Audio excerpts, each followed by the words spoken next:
Hey folks, welcome. Realizing I should have had music. I forgot the music. But it's nice to be here with you all. I'm gonna give it a second to see if more folks are gonna join in. As we kind of wait for folks and thank you for enabling closed captioning. As we wait for folks, I'd love um, folks to share what's been bringing them joy lately and or what brings you to this workshop, just maybe so I can have a little bit of idea of who's here. Oops, that one. That's what I meant to do.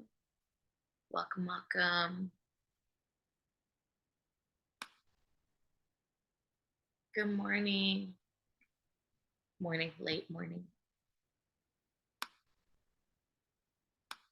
If folks are open to having their cameras on, that would be amazing. If not, I totally understand the multitasking of the world, but this is a workshop. So I am going to ask folks to be in the chat. Good morning. Thank you. And participating as much as I can. Again, I totally understand multitasking and babies in the background and pets and all the things. But if you can be on camera, it would be much appreciated. Can you share with me how to pronounce your name?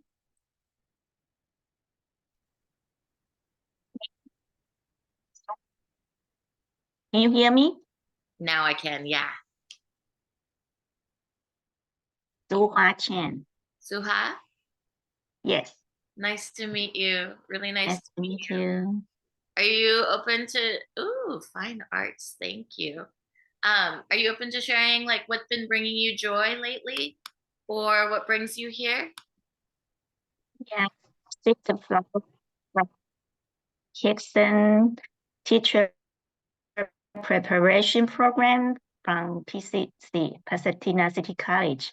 Oh, And very I found the topics I'm very interested in many of the topics. love it. Welcome. Is that Marini? Hi, Maureen. How are you, my Good, how dear? are you? So good to see you. How have you I been? know. All is as well as it can be these days, you know? Yes, I hear you. Well, we're so glad that you're here, and I'm here to support you however you need. Awesome. If you want me to help you with the chat or anything like that, I am at your disposal. That would be lovely. If you wouldn't mind uplifting things in the chat, that would be super Sure. helpful. It'll Thanks. be my honor. Thank you, everyone who is here today. And thank you, Anja, sharing Fine Arts Brings You Joy. I would love to hear from maybe one or two other people if they can. Marini, are you open to sharing what's been bringing you joy lately? Ooh, yes. Without getting profound, I'm gonna say ice cream.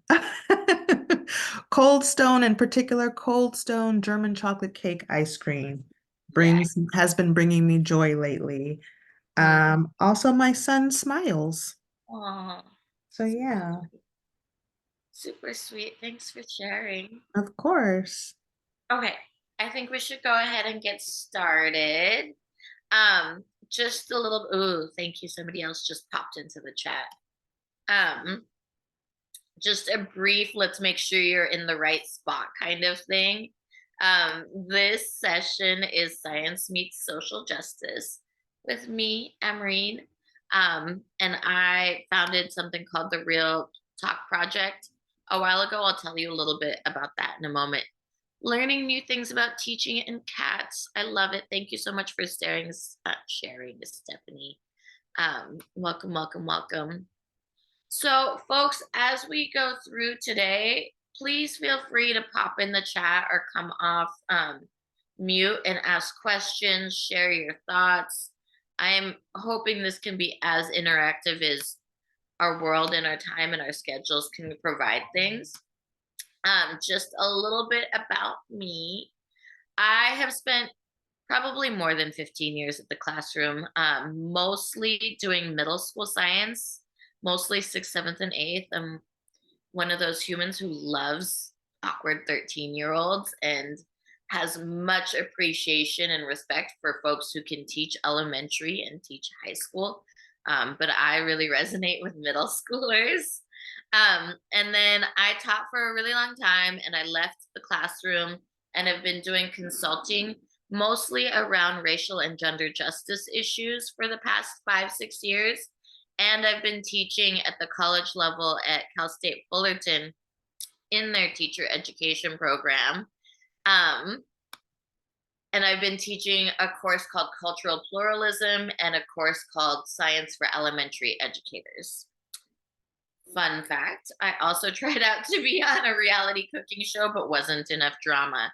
And Vanessa, I'm like, wait, or Valissa, was that a me too? I tried out to be on the cooking show, or plants and teaching and cats? And yeah, it was really, I made my dad's shrimp biryani, which they loved, but yeah, not so much. It was hilarious. I was in my very zen phase of life. So, um, you know, we live, we learn, we try things. It was an experience.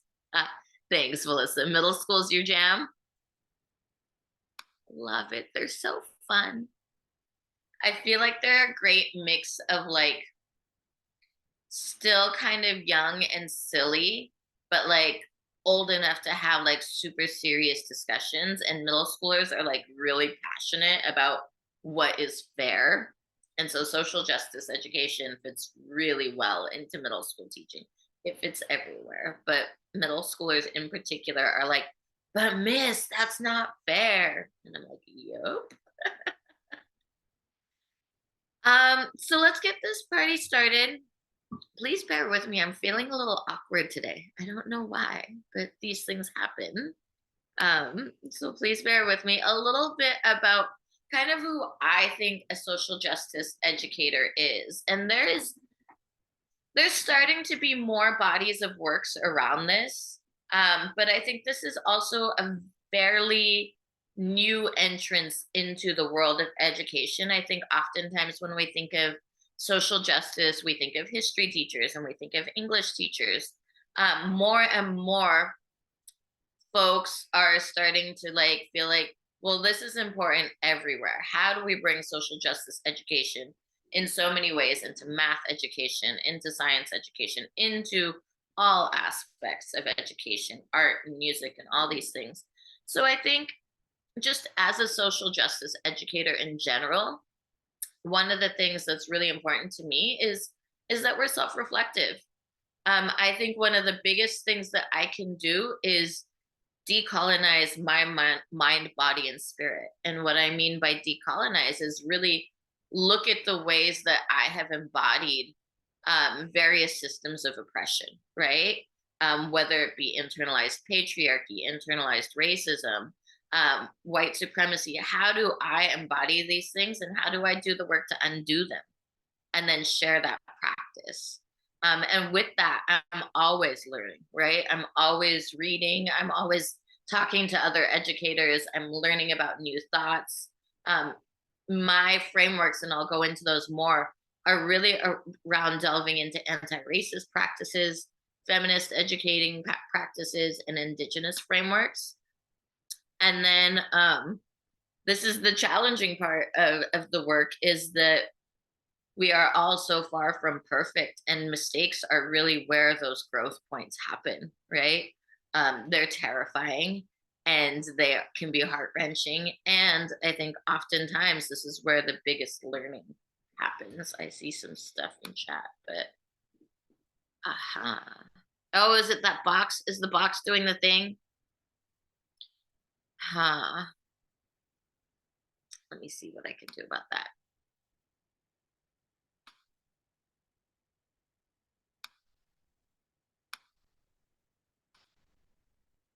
That makes the box smaller.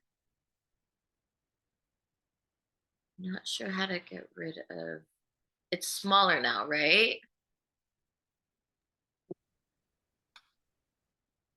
Yeah, but it's Do you still, want me to walk you through how to try to get rid of it? Yeah. Do you know how to get rid of Okay. it? Yeah, I did it before and I just was watching the video right now, the YouTube video to remind me because it's been a minute. So you go down to your video icon at the bottom of your screen, Mhm. and then you go to share screen. And then you're going to go to video. Click on that. Okay, now let me see what the next Then go down to advanced. share screen advanced. And then where it says screen capture mode, click the Mhm. And then where it says screen capture mode, down icon let's see.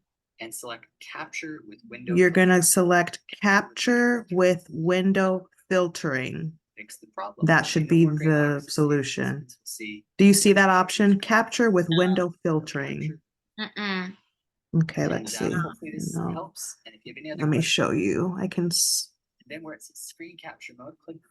I can share my screen too, so you can see. And this is helpful for anyone else who needs this tip. Because, if you stop sharing real quick, Mhm. and then I will share and show you what this person's screen looks like. So when you click your camera icon on the bottom left, and then share screen, and then advanced. So I don't have share screen from my camera option. Okay, let me go back and see what I have share screen from a green button at the bottom. See that one in the middle? Then you want to click on video settings. Oh, so it's on the video. So, like for your camera. So the little video Mm. icon is though you're gonna Mhm. turn your camera on. So when you click on that, Okay. from there Oh, you I go to see. video settings. So go to video settings. Got it. Watch this video. Watch as many times. See. And then from video settings, And then up here we see share screen. Want to click on and then there's a share screen from there. then Got it. I'm there. Then go down to advanced, the very bottom, Then where it Uh-huh. says screen capture mode, click the drop down icon. and then screen capture mode, click the drop down icon, Mhm. capture with window filtering. Fix the And that should fix the problem.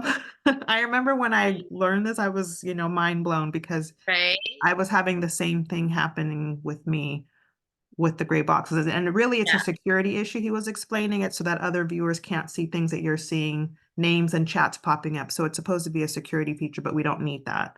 So hopefully that helps. Yay, let's try it out. Let's try it and see. What do we got? Is it working? It looks good. I don't see any gray boxes. Awesome. Awesome. Okay. And welcome, Nayeli. And let's keep this party going. Awesome. Yay. Thank you. And good morning. Good morning. Welcome. Okay.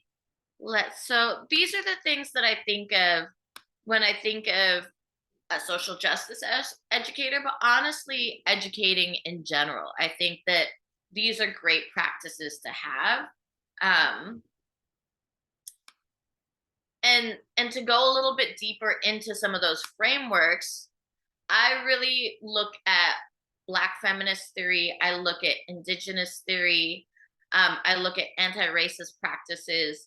So when I think of like Black feminist theory, I think of bell hooks as one of my major influences, and really talking about how education is an act of love, an act of humanity, right? Seeing our humanity. It is an act of openness. I think one of the things that I really believe in is radical vulnerability with my students, really being human and not one of those not not thinking that I know everything, but understanding that I can learn from my students as well. It's a co-learning process. I think about how we read and we critically think. I, as a young student, was really taught to think inside the box. I'm really good at taking multiple choice questions. I'm really good at test taking. I'm really good at regurgitating answers.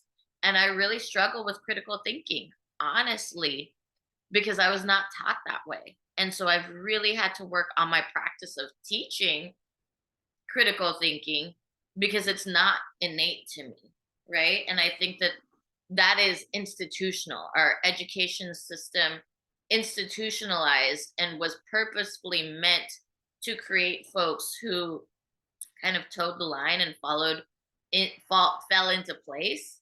And so critical thinking is to me revolutionary. um and then again, going into the self-reflection, right? And undoing the things that I've been enculturated in, changing myself, and I change the world, because when I learn better and I can do better, I really translate that to my students. um yeah, thanks, Mooney. Thanks for going with the flow, folks. As far as science education, and these are my frameworks as a science teacher, right? um as far as science teaching, I really start to question Western views of science and who is a scientist, and does the scientist have to use the scientific method all times? Who are we excluding and whose voices are we including, right? um this idea of rationality, right? And then I think of even wisdoms as spiritual wisdoms. Oftentimes we think that science and spirituality are mutually exclusive, and they're really not. I think that they can both be integrated. And if we do so thoughtfully, I think it's a really beautiful thing. Um, I really appreciate this perspective on native science. The purity and objectivity of science is the purpose of science to conquer or to understand. So those are some things I think about, like what is the purpose of our work? Let's take a deep breath. I mentioned I'm feeling a little awkward today, so I might pause at moments. um, and I think of these practices of classroom teaching again. I'm not dumping knowledge into individuals. I'm co-creating and co-learning, right? Um, how are we being together, right? Who are we? Where are we? What is our struggle? What new person will we become? And as a community, who are we as a community, right? Where are we as a community? What is our struggle and what are we trying to become? And these things are really great to reflect on throughout the school year. Fun fact, Marini, I haven't told it many people this. I'm actually going back to teaching next year. So I'm really excited. And this is actually a really great way for me to reground myself in my purpose, So Well, the teaching world is very, very lucky to have you back. I mean, you were teaching in other ways too, so thank you. but they're lucky to have you in the classroom setting. 7th graders, here we come. Yeah. And then I really think about anti-racist practices, right? And anti-racism isn't kind of understanding. I think anti-racism goes beyond pointing out historical facts, right? Anti-racism goes into the now and goes into the action, right? Where do we take actions to really disrupt practices that are dehumanizing, that are oppressive? And where do we really step up and step in to change ourselves, to change the system? That to me is being anti-racist. And again, I'm constantly learning and I'm constantly falling. So this is not let's do all these things, right? Like this is very much like let's try these things on together. And I think when we think about all these frameworks, this is what it impacts. This is how it impacts our students, right? It improves their educational experience in the goal of community, right? It decreases the disparities in our criminal justice system. it enhances creativity and accessibility, and it ultimately allows for everybody to have a voice in our society, right? So this is what I think of in these frameworks and how and why I think they're so important to educating. Let's see, did I put a pause in here? Okay, so those are my frameworks. When I think about my practice, and there'll be a break because I can talk a lot. There'll be a break in just a minute.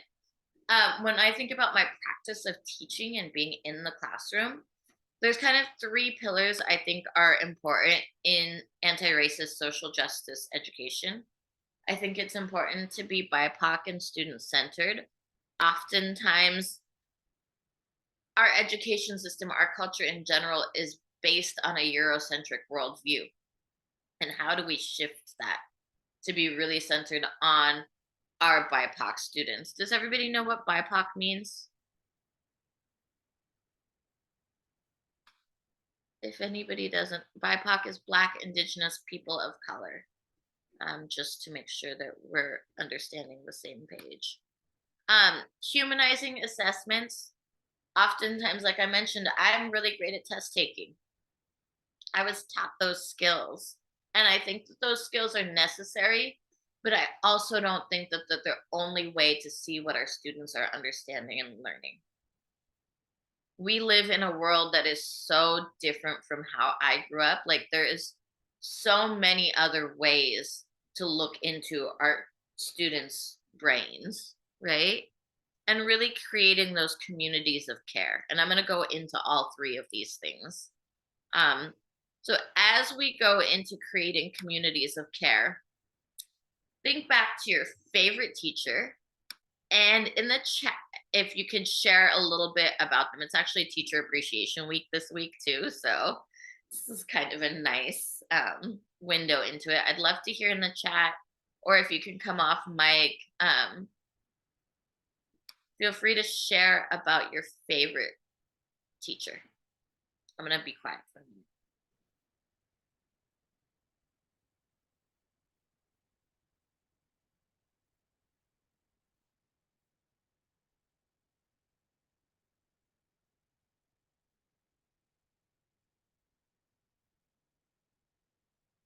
Hoping folks are typing. I remember my ninth grade psychology teacher. So we had psychology back in the day. Was one of the few people, I think, I grew up in a predominantly white neighborhood, and I was one of the few kids of color.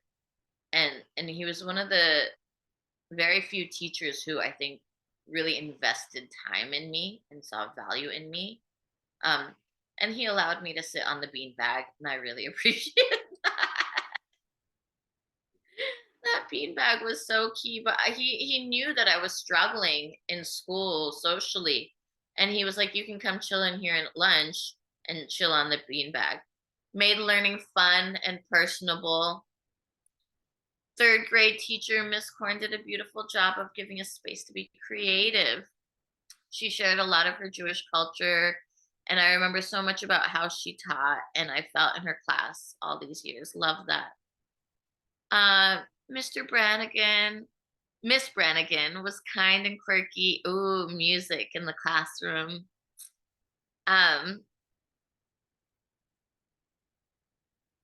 Very cool, Stephanie. Thank you for sharing that. Latin teacher, passionate about teaching, right? Very cool. 9 years of Latin, that's amazing. That's so cool. So I'm hearing similar themes, right? Creativity, joy, fun, human, passion, kind, patient, being able to connect with your teachers. Oh, that's so interesting, Mia. Right? Passion and being able to connect with teachers, professors. Oh, that's so sweet, Anna. These are really common. This is what makes us feel good, right? These are the kind of educators that make us feel good to be in their classrooms, that make us feel like we belong there, that make us enjoy learning. Um, and I think these are the people that I channel when I'm an educator, right? How do I do these things for my students, right? And really, again, oops, we did that slide already. Some of the practices that I incorporate are circle and restorative and transformative justice practices. Different is the new normal. I would every Monday with my advisory be like, okay, what's new? How's different? Like, just really celebrating differences, right? Really celebrating our individuality, because I ask my students, if we were all the same, what would this world look like? Right? And it's really interesting to see what they come up with. There'd be no creativity. Would there be innovation? All of these things. I often think that elementary schools are so kind and caring in first grade and second grade. They're so full of warm and fuzzies. And this is left as we go through K-12 education. And I really wonder how our society would be different if we continued this practice of care and kindness and warmth and humanizing education and joy into middle school, into high school, right? How would that impact our students? Restorative and transformative justice practices are what's warm fuzzies. So that's kind of the idea of warm fuzzies, just really being that warm, kind person, right? Like, I had stuffed animals for my students. If they wanted a day, like if they were having a bad day, they could cuddle with a stuffed animal. And this is in middle school, and they still love stuffed animals, right? Just, I think I remember very clearly a student of mine was sleeping in class. And this was one of my first years of teaching. And I was so annoyed and I was so angry. And I like woke the kid up and I yelled at them. Not my proudest moment.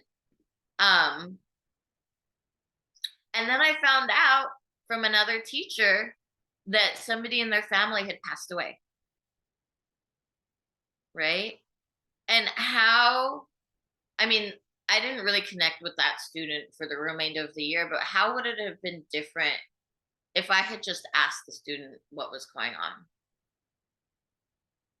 instead of being personally offended and yelling at them?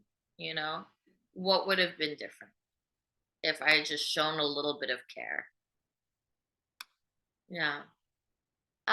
And just again, really thinking about, and I think that falls in line with restorative and transformative justice practices, really moving away from fear-based education, really moving away from punitive education to spaces of self-reflection, to spaces of community accountability.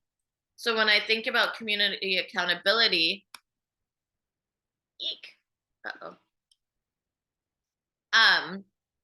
This is something that I did with my students for a few years. Was at each table there was an ambassador of peace, there was a resource manager, there was the secretary of information. I'm sorry that thing is there. I'll get rid of that at some point.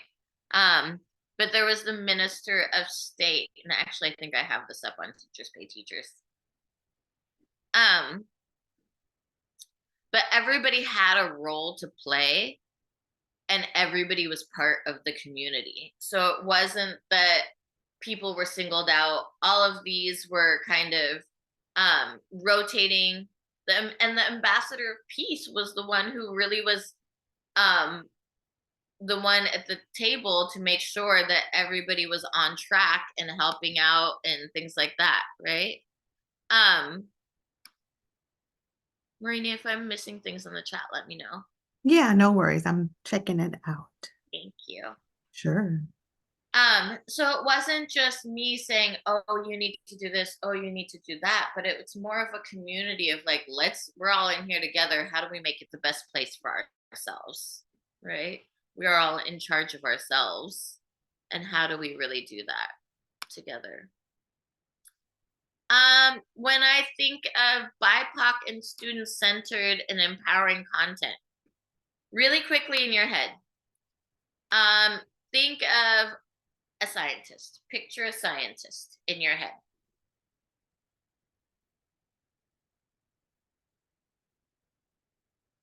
And once you have thought of your picture, go ahead and type into the chat what you see in your head. Please incorporate gender, please incorporate age, please incorporate any details that you can of the person that showed up in your head and what they're wearing, what they're doing. I would love to hear this. If anybody wants to share verbally, feel free.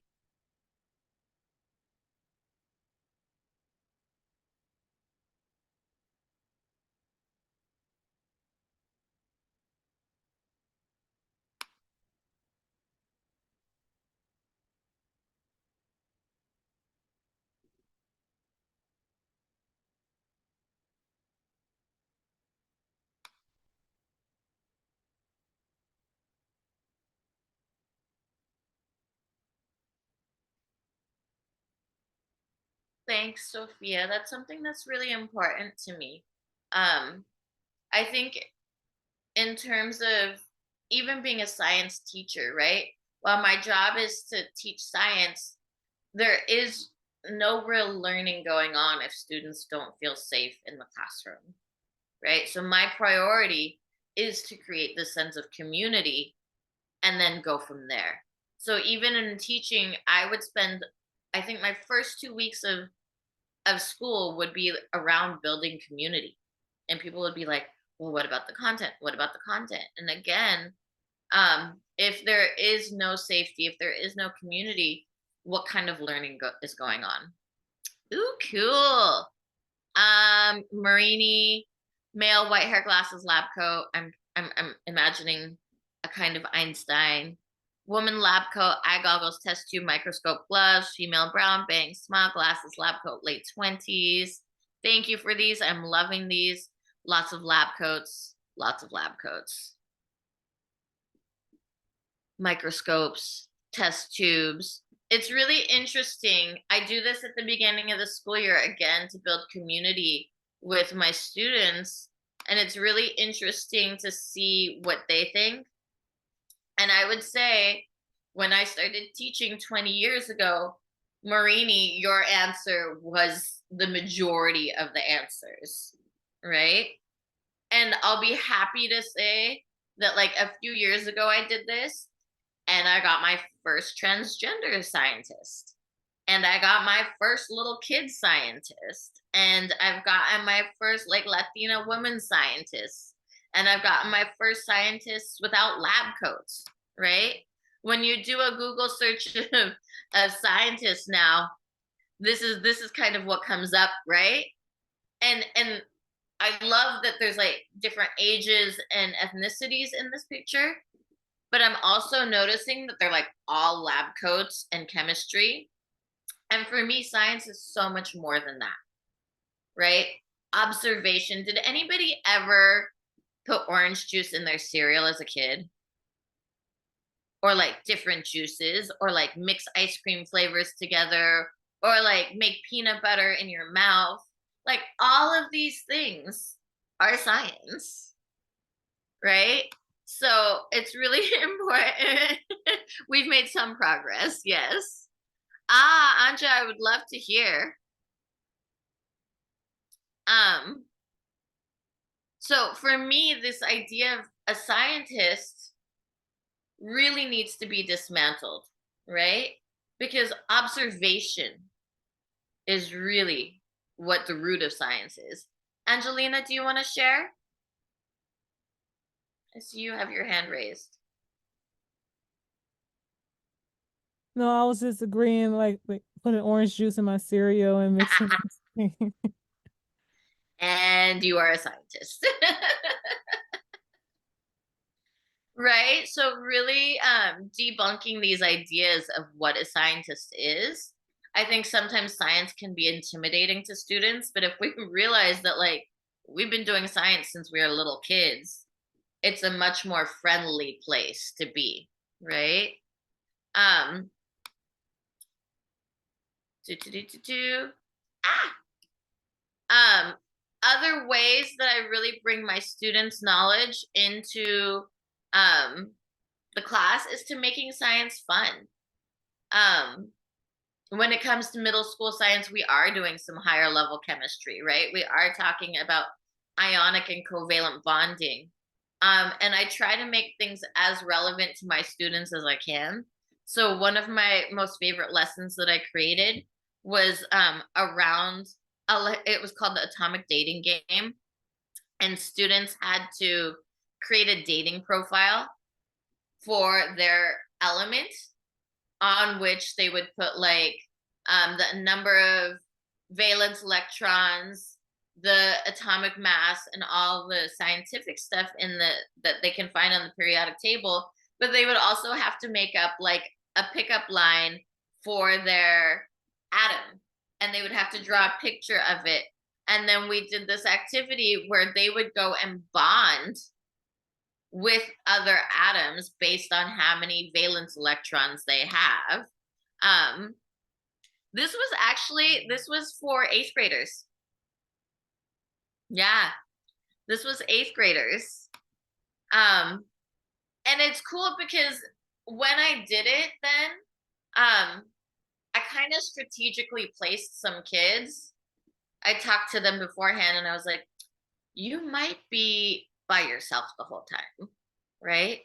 Or you might be bonding with people of the same gender. Or you might be in a group of 3. So it's also a really cool activity to talk about relationships and to really normalize various types of relationships as well. So science and social justice, right? Really incorporating things like that. I'm gonna take a breath. You are free to. I think I might have this up on Teachers Pay Teachers as well. I love that, Anja. And I so agree. And I also don't think, I mean, I think we can see from the chat that that is where we're trying to get everybody to, right? This idea of in our daily life, we are scientists, all of us. We watch the clouds move. We see shadows change form. We pay attention to weather. We notice patterns. There's social sciences, right? All of these things. So I love that. Thank you for sharing.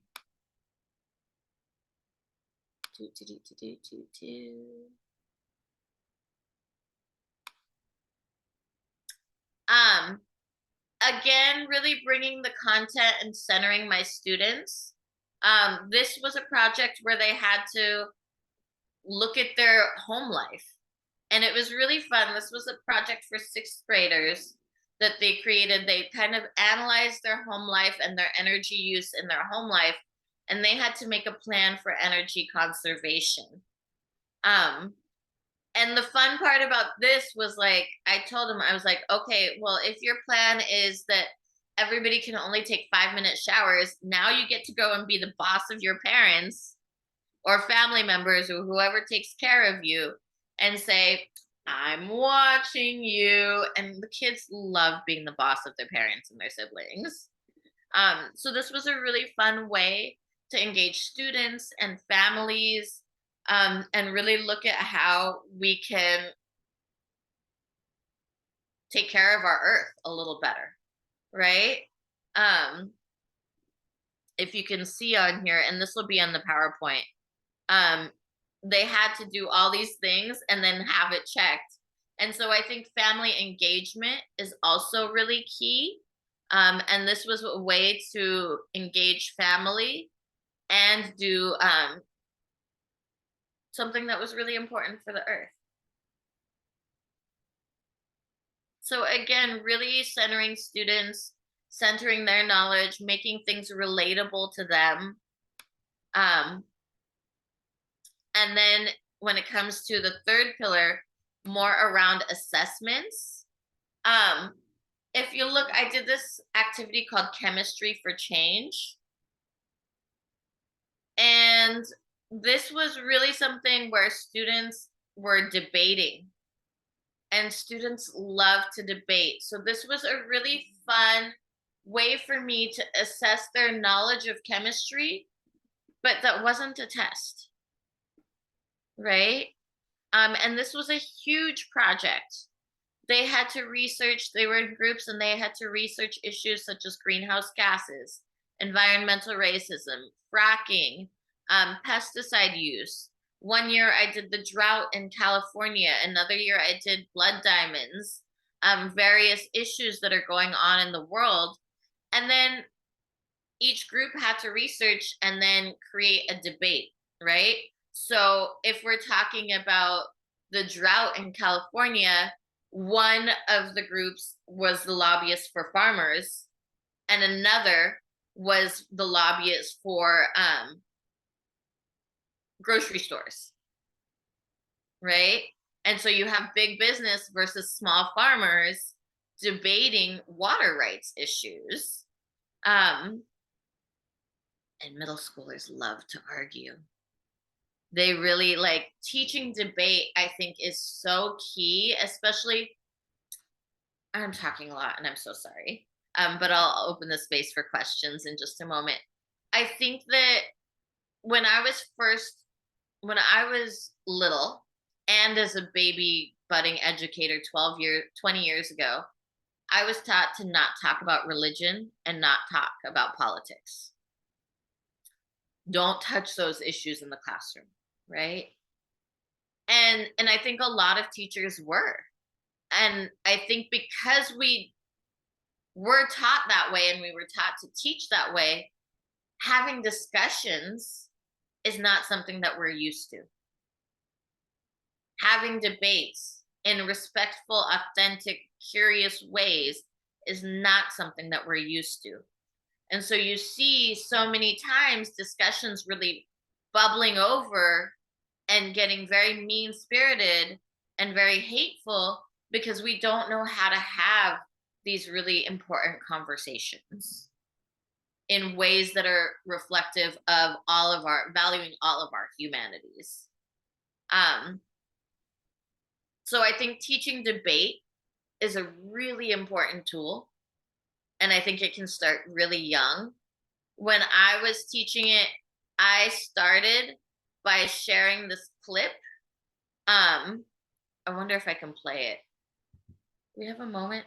This was one of the clips that I would play, and it brought in multiple things to my classroom. It brought in aspects of how to teach debate, but it also touches on histories of racism in education. Can I play it for a moment? Oops, cool. Sure. Let's see, will it work? Force upon the South what they are not ready for Can you hear it? Yes. would result in nothing but more racial hatred. Dr. W.E.B. Du Bois, he's perhaps the most eminent Negro scholar in America. He comments, it's a silly waste of money, time, and temper to try and compel a powerful majority to do what they are determined not to do. My opponent so conveniently chose to ignore the fact that W.E.B. Du Bois is the first Negro to receive a PhD from a white college called Harvard. Dr. Du Bois, he adds, it is impossible for a Negro to receive a proper education at a white college. The most eminent Negro scholar in America is the product of an Ivy League education. You see, Du Bois knows all too well the white man's resistance to change. But that's no reason to keep a black man out of any college. If someone didn't force upon the South something it wasn't ready for, I'd still be in chains and Miss Book here be running for Moa Massa. I do admit it. It is true. Far too many whites are afflicted with the disease of racial hatred. And because of racism, it would be impossible for a Negro to be happy at a Southern white college today. And if so,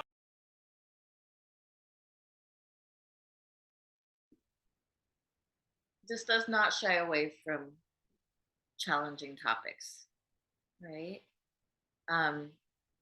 When we watch this, and when I have eighth graders watch this, there's like a lot of, I would honestly say, like, there can be discomfort in the room, right?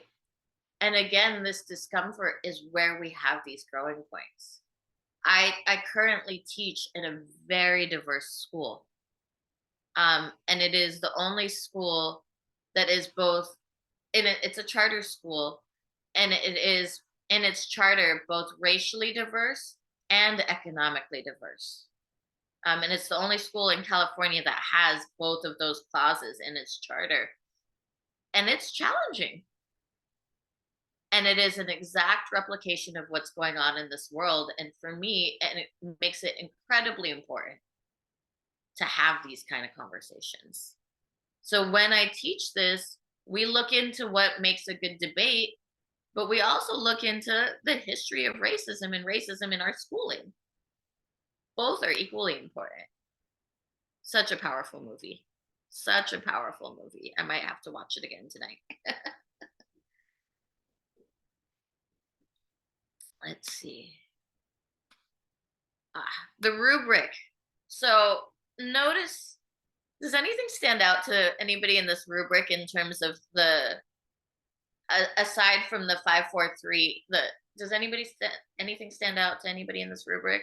Anything that might be a little different?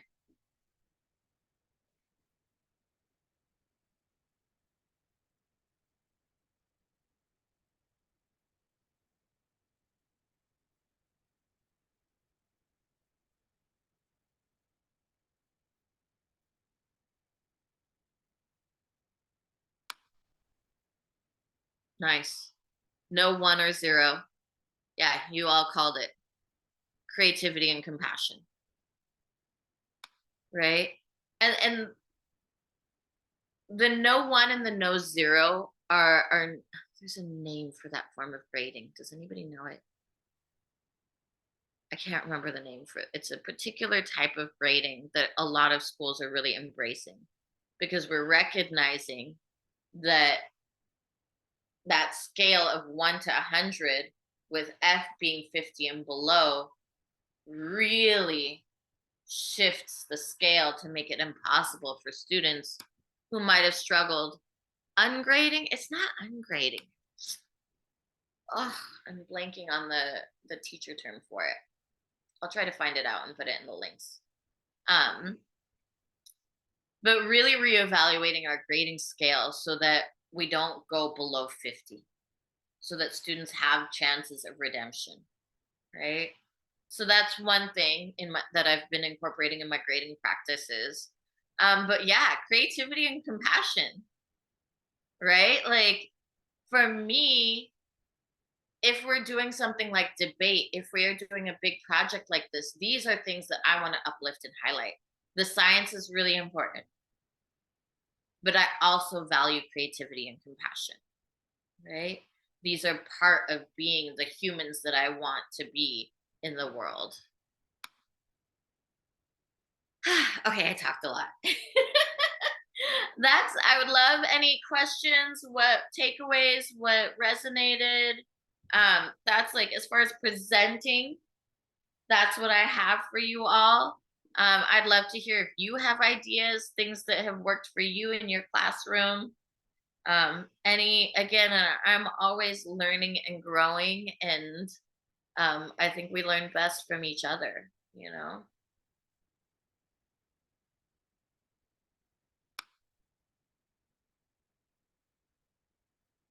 It's something like the no 0 grading policy.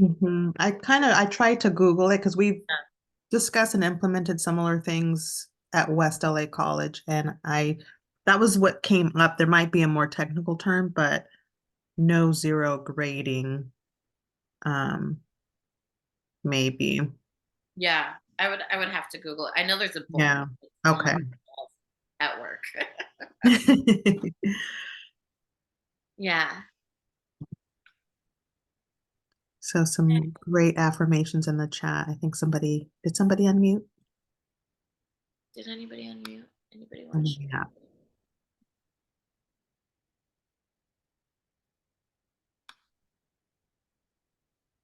I'm here for questions and I'll stay on for the next 10 minutes and feel free to take a break between the next session as well. I'm happy to like have smaller conversations with folks. Feel free to reach out to me via email. That's also my website. I would love to hear from folks. Yay. That rubric is also on Teachers Pay Teachers. I'm really not trying to advertise, but yeah. That's awesome. Yeah. It's nice to be here. This was, again, really grounding for me as I go back into the classroom. That's Thank you so amazing. much. I really appreciate this presentation. You're so welcome, Anna. Thank you. Hi, Marini. We teach at the sister colleges. Oh, hi. So wonderful. Awesome. So glad to have you here, Anna. Yeah, thank you. I'm at ELAC. Oh, wonderful. Yes, thank We you. love ELAC. ELAC does great things. We do. There? Which discipline are you in, Anna? I teach child development, so this is right up my alley. You are totally But I also my teach. colleague. Hmm? I also teach child development and education at West. So we are peers. We are colleagues in the same discipline. How exciting. Oh my goodness, amazing. I also teach the classes in language. So I do them bilingual, English and Spanish. Beautiful. And I also teach for the business department. Very opposite. Oh, wow. That's so cool. Yes. But thank you so much. This was amazing, wonderful. I will be looking into Teachers Pay Teachers so that I can incorporate this dating. That will be an amazing game to do with our Right? child development students. Oh, that'd be Definitely. so fun. The dating game, imagine that. I think the summer will be a good time. Let me know how it goes. That's I exciting. will. Thank you so much. I appreciate you both and all of you. Oh, Thank wonderful. you. So good to see you, Anna. Good to see you. Yes.